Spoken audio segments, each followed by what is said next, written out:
আমার একটা দাবি থাকিব যে জনগোষ্ঠীর অনুপাতে বিজেপি হোক কংগ্রেস হোক আমাক তো সিটটো আমাক দিব লাগিব।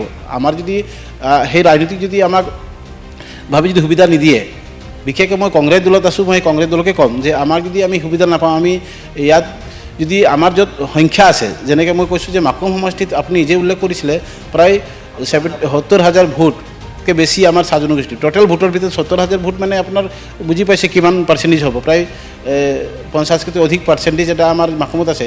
যদি মই মাকুমত যদি টিকেট নিবিচাৰি মই কি ধুবুৰীত বিচাৰিম নেকি, মই কি কলিয়াবৰত বিচাৰিম নেকি?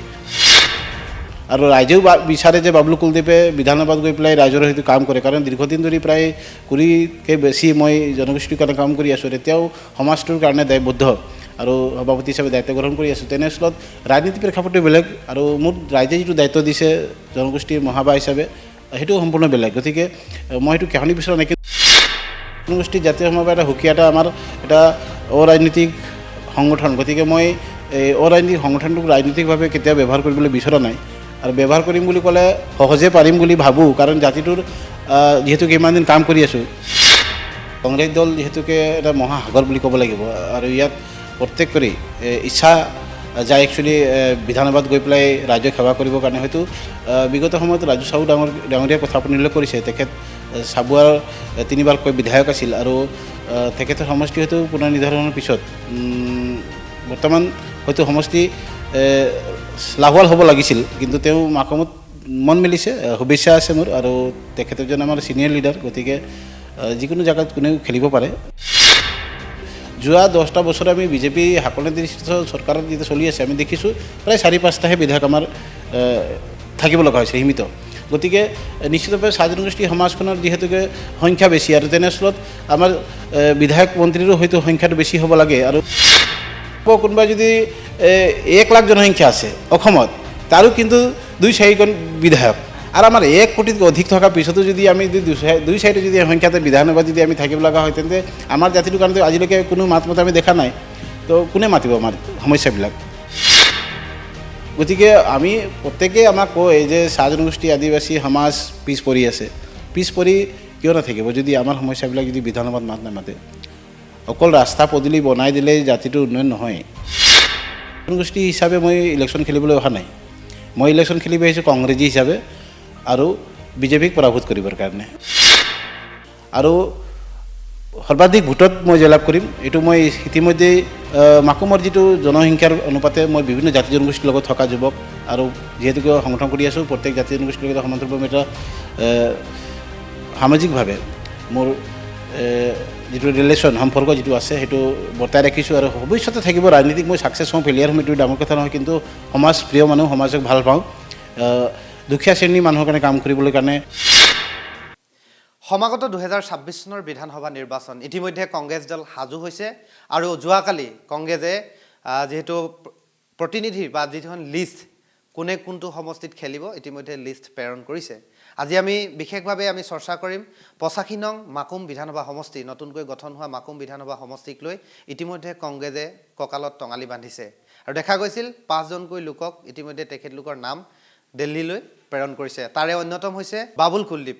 বাবুল কুলদ্বীপ অন্যতম এগৰাকী নেতা, চাহ জনজাতি ছাত্ৰ সন্থাৰ দীৰ্ঘ সময়ৰ নেতা, সমান্তৰালভাৱে বৰ্তমান মুহূৰ্তত চাহ জনজাতি জাতীয় মহাসভাৰ তিনিচুকীয়া জিলাৰ সভাপতি হিচাপে কাৰ্যনিৰ্বাহ কৰি আছে। এইবাৰ কংগ্ৰেছৰ প্ৰাৰ্থিত্ব বিচাৰি আবেদন কৰিছে, আৰু ইতিমধ্যে অসমৰ পৰা তেখেতৰ নামটো দিল্লীলৈ প্ৰেৰণ কৰিছে।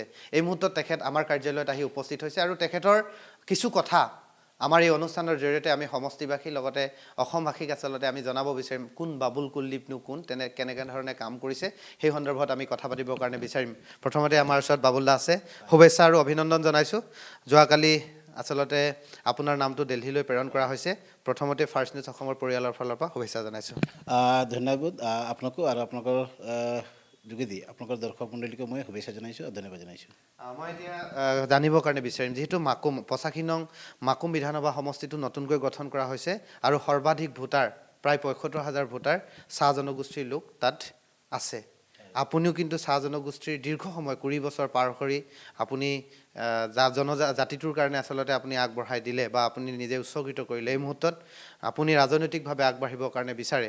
তো মই পুনতে জানিবৰ কাৰণে বিচাৰিম এই সমষ্টিটোক লৈ আপোনাৰ যিহেতু এতিয়া কংগ্ৰেছে নিশ্চয় চৰ্চা কৰিছে যে কেনেধৰণৰ পৰিকল্পনা থাকিব।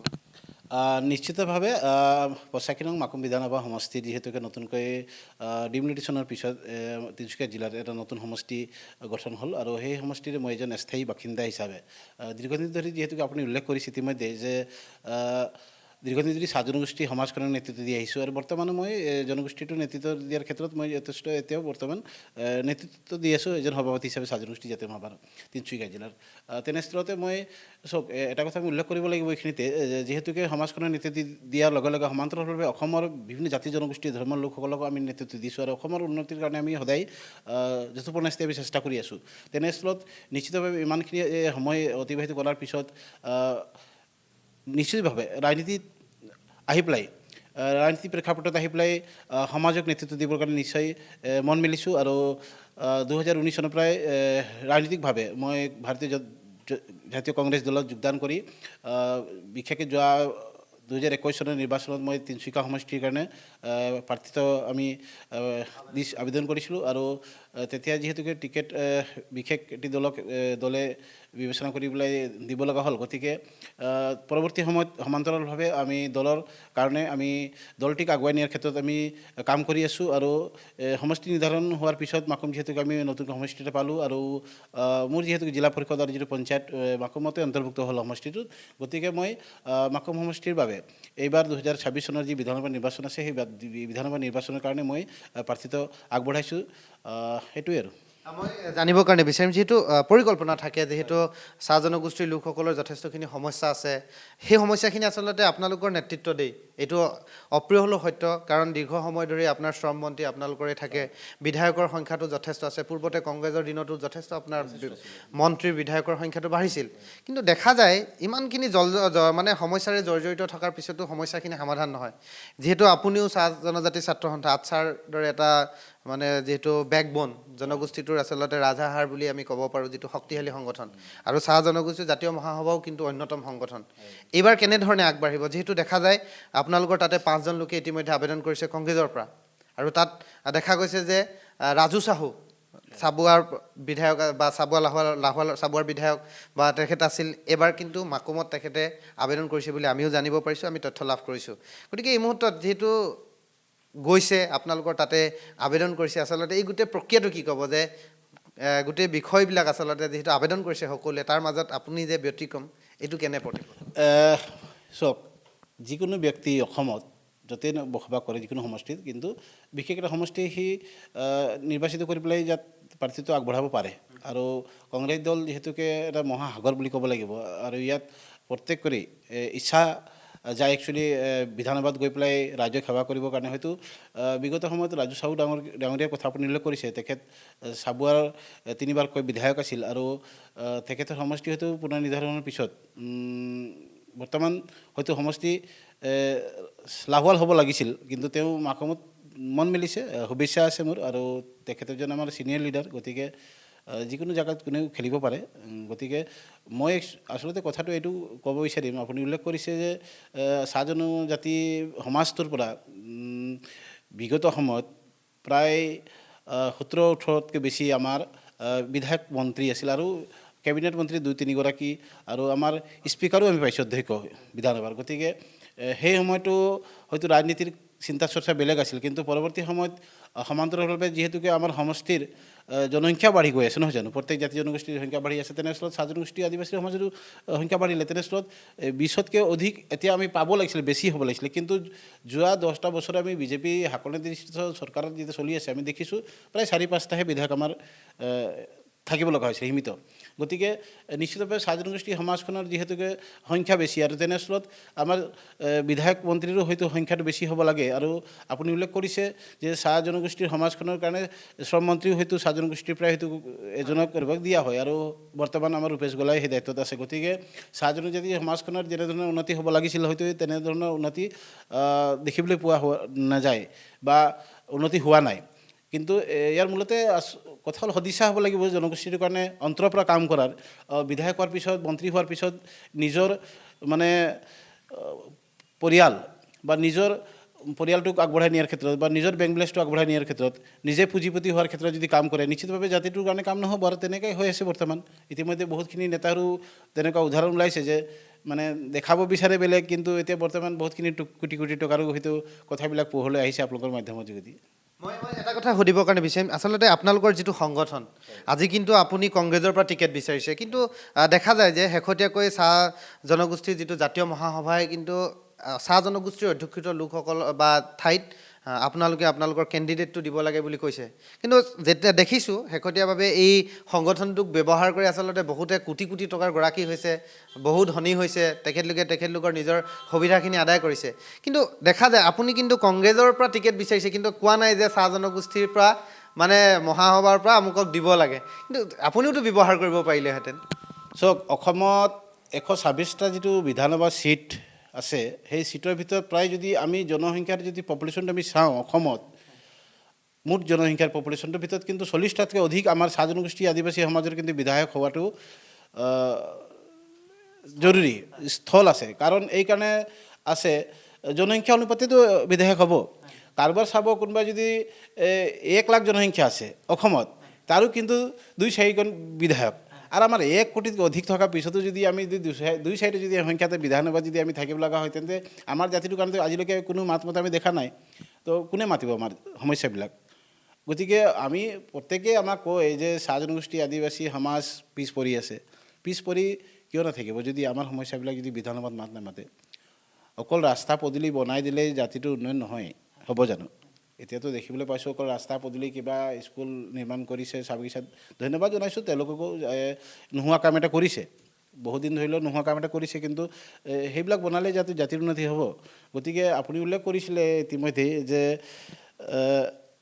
চাহ জনগোষ্ঠীৰ কাৰণে বা চাহ জনগোষ্ঠীৰ বিধায়ক হোৱাৰ কাৰণে হয়তো বহুত জেগাত হয়তো বহুতেই হয়তো সংবাদ মাধ্যমৰ যোগেদি হয়তো দাবী উত্থাপন কৰিছে। কিন্তু মই এটাই কথা ক'ব বিচাৰিম যে চাহ জনগোষ্ঠী জাতীয় সমাজৰ এটা সুকীয়া এটা আমাৰ এটা অৰাজনৈতিক সংগঠন। গতিকে মই এই অৰাজনৈতিক সংগঠনটোক ৰাজনৈতিকভাৱে কেতিয়াও ব্যৱহাৰ কৰিবলৈ বিচৰা নাই, আৰু ব্যৱহাৰ কৰিম বুলি ক'লে সহজে পাৰিম বুলি ভাবোঁ। কাৰণ জাতিটোৰ যিহেতু কিমান দিন কাম কৰি আছোঁ, আৰু ৰাইজেও বিচাৰে যে বাবলু কুলদ্বীপে বিধানসভাত গৈ পেলাই ৰাইজৰ হয়তো কাম কৰে। কাৰণ দীৰ্ঘদিন ধৰি প্ৰায় 20তকৈ বেছি মই জনগোষ্ঠীৰ কাৰণে কাম কৰি আছোঁ, তেতিয়াও সমাজটোৰ কাৰণে দায়বদ্ধ আৰু সভাপতি হিচাপে দায়িত্ব গ্ৰহণ কৰি আছোঁ। তেনেস্থলত ৰাজনীতিৰ প্ৰেক্ষাপটটো বেলেগ, আৰু মোৰ ৰাইজে যিটো দায়িত্ব দিছে জনগোষ্ঠীৰ মহাসভা হিচাপে সেইটো সম্পূৰ্ণ বেলেগ। গতিকে মই সেইটো কাহানি বিচৰা নাই, কিন্তু আমাৰ এটা দাবী থাকিব যে জনগোষ্ঠীৰ অনুপাতে বিজেপি হওক কংগ্ৰেছ হওক আমাকতো চিটটো আমাক দিব লাগিব।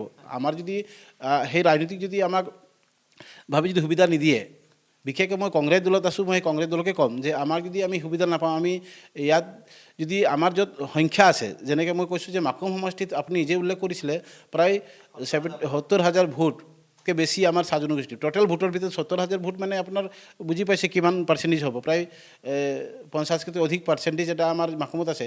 যদি মই মাকুমত যদি টিকেট নিবিচাৰি মই কি ধুবুৰীত বিচাৰিম নেকি? মই কি কলিয়াবৰত বিচাৰিম নেকি? মই কি নগাঁও বিচাৰিম নেকি? নিশ্চিতভাৱে মই মাকুম বিচাৰিম। য'ত আমাৰ সংখ্যা আছে, আমি উঠি অহা যুৱ প্ৰজন্মই আমি আশা কৰিছোঁ কংগ্ৰেছ দলৰ প্ৰতি যে আমি যিহেতুকে কংগ্ৰেছ দল যিহেতুকে চৰকাৰত নাই, তথাপি আমি নিজৰ ধন, নিজৰ কষ্টৰে অৰ্জিত কৰা ধন আমি ইয়াত লগাই পেলাই আমি কংগ্ৰেছ দলটোক আগুৱাই নিয়াৰ কাৰণে কাম কৰিছোঁ। দেহে কেহে শাৰীৰিকভাৱে মানসিকভাৱে হওক আমি কাম কৰি আছোঁ। গতিকে আমাৰ আস্থা আছে, বিশ্বাস আছে যে কংগ্ৰেছ দলেও বিবেচনা কৰিব, গৌৰৱ গগৈ বিবেচনা কৰিব। আমাৰ যি স্ক্ৰিনিং কমিটি আছে সেই স্ক্ৰিনিং কমিটি বিবেচনা কৰি হয়তো আমাক বিধানসভাত যাবৰ কাৰণে হয়তো সুবিধা কৰি দিব। আমাৰ শেষ প্ৰশ্ন, যিহেতু 5জন মানুহে এতিয়া টিকেটটোতো বিচাৰিলেই বা আপুনি ইতিমধ্যে নিজৰ স্থিতি স্পষ্ট কৰিছে, যিহেতু তাত ক'ৰ পৰা কেনেকৈ কোনে আবেদন কৰিছে ইতিমধ্যে দলে বিবেচনা কৰিব। মই শেষ প্ৰশ্ন হিচাপে যিহেতু খুব সময় চমু চাপি আহিছে কংগ্ৰেছৰ ভিতৰচোৱাত আচলতে যেনেখিনি আচলতে যিটো পৰিৱেশৰ সূচনা হৈছে যিটো যোৱাকালি যিহেতু লিষ্ট বনাই থকাৰ সময়তে আচলতে ভূপেন বৰাৰ যিটো কাৰ্য হ'ল বা যিখিনি হৈ আছে এতিয়ালৈকে ডিচিশ্যনটো অহা নাই কিন্তু মই এটা কথাই সুধিম যিহেতু উজনি অসমত চাহ জনগোষ্ঠীৰ লোকৰ যিহেতু সংখ্যাটো অকণমান বেছি আৰু দেখা যায় মাকুমটোক বিশেষকৈ যদিহে দলে বিবেচনা কৰে আপুনি যদি দলে আপুনি টিকেট যদি দিয়ে তেন্তে কিমান পাৰ্চেণ্ট আপুনি আত্মবিশ্বাস যে আপুনি তাত জিকিবই সমষ্টি পুনৰ নিৰ্ধাৰণৰ পিছত মই প্ৰথম দিনৰ পৰাই মই কাম কৰি আছোঁ সমষ্টিটোত আমি কংগ্ৰেছ দলৰ কেনেকৈ জয়যুক্ত কৰিব লাগে সমষ্টিটোৰ পৰিসীমা বুজিবৰ কাৰণে চেষ্টা কৰি পেলাই দেখিলোঁ যে বিভিন্ন জাতি জনগোষ্ঠীৰ লোকসকলে মাকুমত বসবাস কৰিছে যদিও সমান্তৰালভাৱে চাহ জনগোষ্ঠী আদিবাসী সমাজৰ সংখ্যা বেছি কিন্তু চাহ জনগোষ্ঠী হিচাপে মই ইলেকশ্যন খেলিবলৈ অহা নাই মই ইলেকশ্যন খেলিব আহিছোঁ কংগ্ৰেছী হিচাপে আৰু বিজেপিক পৰাভূত কৰিবৰ কাৰণে গতিকে নিশ্চিতভাৱে মই স্পষ্টকৈ মই ক'ব বিচাৰিম আপোনালোকৰ এই সংবাদ মাধ্যমৰ যোগেদি যে মাকুম সমষ্টিত যদি কংগ্ৰেছ দলে এই অভাজনক যদি আগবঢ়াই দিয়ে টিকেট প্ৰদান কৰি পেলাই যদি মোক খেলিবলৈ সুবিধা কৰি দিয়ে নিশ্চিতভাৱে মই বিজেপি চৰকাৰ চলি থকা অৱস্থাটো মই এটা কথা স্পষ্টকৈ বুজি পাইছোঁ যে মাকুম সমষ্টি যদি আমাৰ নিচিনা যুৱ প্ৰজন্মক যদি আগুৱাই দিয়ে কংগ্ৰেছ দলে নিশ্চিতভাৱে মাকুম সমষ্টিত মই জয়লাভ কৰিম আৰু সৰ্বাধিক ভোটত মই জয়লাভ কৰিম এইটো মই ইতিমধ্যে মাকুমৰ যিটো জনসংখ্যাৰ অনুপাতে মই বিভিন্ন জাতি জনগোষ্ঠীৰ লগত থকা যুৱক আৰু যিহেতুকে সংগঠন কৰি আছোঁ প্ৰত্যেক জাতি জনগোষ্ঠীৰ লগত সমান্তৰালভাৱে এটা সামাজিকভাৱে মোৰ যিটো ৰিলেশ্যন সম্পৰ্ক যিটো আছে সেইটো বৰ্তাই ৰাখিছোঁ আৰু ভৱিষ্যতে থাকিব ৰাজনীতিক মই ছাকচেছ হওঁ ফেলিয়াৰ হ'ম এইটো ডাঙৰ কথা নহয় কিন্তু সমাজ প্ৰিয় মানুহ সমাজক ভাল পাওঁ দুখীয়া শ্ৰেণীৰ মানুহৰ কাৰণে কাম কৰিবলৈ কাৰণে মই দৃঢ় হেঁপাহ লৈ আগবাঢ়িছোঁ গতিকে কংগ্ৰেছ দলে যদি বিবেচনা কৰি যদি এই অভিযানক যদি আগবঢ়াই দিয়ে 26 চনৰ নিৰ্বাচনত স্পষ্টকৈ মই মাকুম সমষ্টিত মই জয়যুক্ত হৈ ওলাই আহি বিধানসভাত গৈ পেলাই কিন্তু কাম কৰিবলৈ সুবিধা পাম